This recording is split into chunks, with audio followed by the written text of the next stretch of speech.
Bonjour à tous et bienvenue sur boursicoté.com pour cette nouvelle analyse technique Forex, matières premières et Bitcoin avec une paire de devises euro-dollar qui avec un peu de mal semble confirmer l'orientation haussière et l'attaque de la zone des points 1.05. Alors clairement on n'est pas venu ici tester cette zone des 1.05 comme support, elle avait déjà été friable auparavant. On a un niveau horizontal un peu plus bas, alors on le voit ici il est à peu près sur ce niveau ici des 1.0440. Alors pourquoi ce niveau est-il intéressant? Même si nous avions des attaques ici sur des niveaux un peu plus hauts qui venaient presque chercher un 0,5, on voit ici que ce niveau avait été une résistance intermédiaire sur cette zone d'évolution.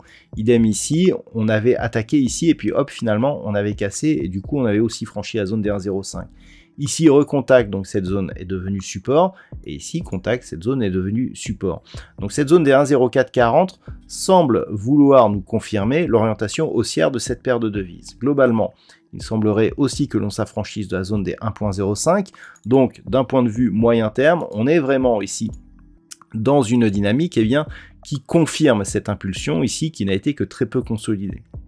On est venu ici casser le 23,6 sans atteindre le 38,2.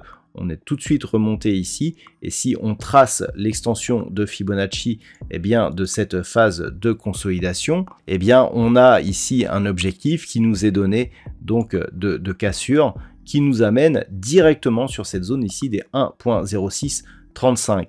Toujours intéressant d'avoir une extension qui se confond ici avec une zone horizontale. Donc cette zone a été déjà clairement identifiée et je dirais que tant que l'on ne revient pas ici sur cette zone des 1.0360, clairement c'est le prochain objectif donc lié à cette dynamique qui a changé. Elle est très régulière, même depuis que l'on a ici eu un premier test proche des 1.05. On voit ici que cette dynamique elle est beaucoup plus faible mais toujours aussi régulière, avec donc comme nouvel objectif cette zone ici des 1.0638, extension de Fibonacci 1.0635 pour la zone horizontale. Sur la paire de devises livre sterling contre dollar américain, on est sur une, je dirais, dynamique assez équivalente. Il semblerait que l'on ait validé là d'une manière un peu plus solide la cassure des 1.20. On s'attaque maintenant à la zone des 1.2270. Là aussi, on a cette zone qui se trouve sur ce niveau ici. Voilà, un niveau intraday des 1.2120. Cette zone ici, elle a été résistance dans un premier temps avant d'avoir été cassée ici et puis connu des retours ici qui l'ont validé comme support. Donc globalement là aussi on est sur une dynamique très faible mais qui reste haussière et je rappelle qu'une rupture ici de cette zone des 1.2270 validerait un prochain objectif ici à 1.2480. Concernant l'or, on est toujours ici dans l'attente d'une cassure éventuelle de la zone des 1807 $ l'once qui validerait ici donc la rupture de ce point haut et donc une réorientation moyen terme haussière puisqu'il y aurait donc succession de points hauts et de points bas qui se ferait d'une manière montante. Donc pour l'instant, on a eu ici une première attaque sur cette zone. Lorsque l'on revient ici sur le court terme, on est toujours bien orienté au-dessus de cette moyenne mobile, assez proche de la bande de Bollinger supérieure. Le dernier contact avec la bolle ici et la zone des 1807 n'a pas permis d'invalider ici la dynamique. On voit ici, on redescend et puis on remonte au-dessus des 1780.50. Donc globalement, ça reste positif. Le fait que l'on repasse ici dans une unité de temps un peu plus faible nous indique que là aussi, on a eu une impulsion suivie d'une dynamique beaucoup plus lente. Mais cette dynamique beaucoup plus lente, elle semble trouver des bases techniques qui nous permettraient de penser ici à une prochaine cassure de la zone des 1807 $ l'once. En tout cas, tant que les cours désormais oscillent au-dessus de cette zone intermédiaire ici des 1766 $ l'once, on peut continuer à regarder vers le haut et à viser donc une cassure de cette zone majeure des 1807 $ l'once.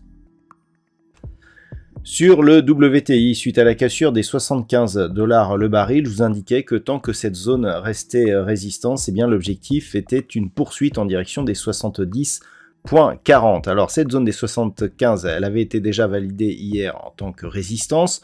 On a eu ici une phase d'accélération, on est remonté encore tester cette zone des 75 $ le baril. On a testé un contact ici sur la moyenne mobile 20 exponentielle sur cette unité de temps 4 heures avant de confirmer par un nouveau plus bas significatif qui nous rapproche ici de cet objectif des 70,40. Donc il semblerait que le WTI soit en train de valider la poursuite de la dynamique baissière qu'il avait auparavant. On a ici donc une phase de baisse suivie ici d'un rebond technique.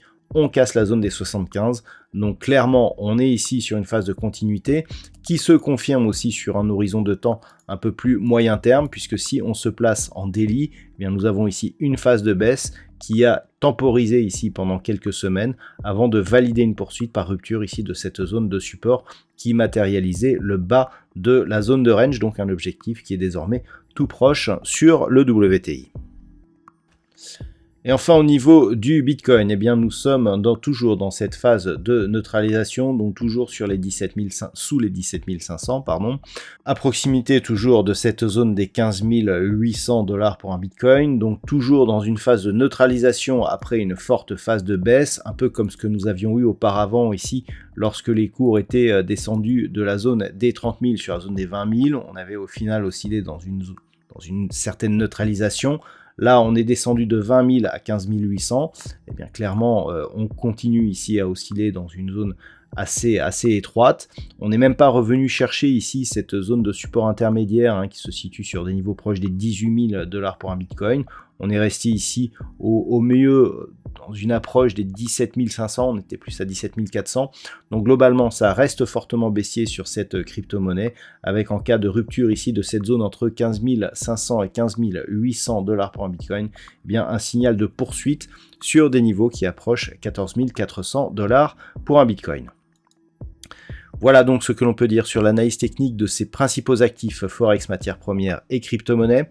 Je vous souhaite de passer une très bonne soirée. On se retrouve dès demain pour d'autres analyses techniques, toujours sur le site boursicoté.com.